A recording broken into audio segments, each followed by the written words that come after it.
পলা বাঁধানো দেখাও, আগের লাইভে দেখিয়েছি আরও দেখছি। ডাবল পাতেরটা দেখাচ্ছি। ডাবল পাতের শাখা দিয়েছো এখানে আজকে? ওকে, আচ্ছা, এটা হচ্ছে 1650 পার পিস, পেয়ার 3200।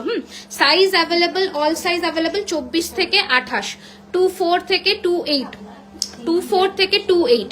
এই যাচ্ছে ডিজাইনটা, 24 থেকে 28, দারুণ দেখতে, জাস্ট দেখো বিউটিফুল ফিনিশিং। এই রয়েছে design, 1650 per piece, pair 3200, 1650 per piece and pair is 3200। ওকে, এই রয়েছে ডিজাইন, স্ক্রু আছে, স্ক্রু সিস্টেম, মোটামুটি 24 থেকে 28 অব্দি হাতে চলে আসবে। স্ক্রিনশট নিয়ে পাঠাবে বুকিং নাম্বারে 9831985635।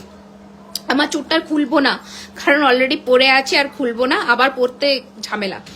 ঠিক আছে, সরু শাখা বাঁধানো দেখিয়েছি, এই যে এটা দেখিয়েছি আজকে, এটা দেখিয়েছি সরু ধানের শীষের শাখা, এটা দেখিয়েছি। হ্যাঁ, থ্যাংক ইউ প্রিয়াঙ্কা। মতিহারটা একটু দেখাবো, মতিহার প্রচুর আছে, ওটা দেখাবো, একটু সাথে থাকো, অনেক কিছু দেখাবো। আচ্ছা, এটা দেখে নাও, স্ক্রিনশট নিয়ে পাঠিয়ে দিও। আচ্ছা, নেক্সট কি দেখাবো বললাম? হ্যাঁ, ডবল পাতের শাখা, এটা না? ওকে, আচ্ছা, এই যে ডবল পাতের শাখা দেখে নাও, এটা হচ্ছে ডবল পাতের শাখা। ঠিক আছে, প্রাইস রয়েছে এটার কিন্তু 2600। পার্ল মান্তাসা হবে, পার্লের ওই মান্তাসাটা নিয়ে আসো তো, পার্লের মান্তাসা নিয়ে আসো তো, যেটা রিলসে গেছে ওই মান্তাসাটা নিয়ে আসবো।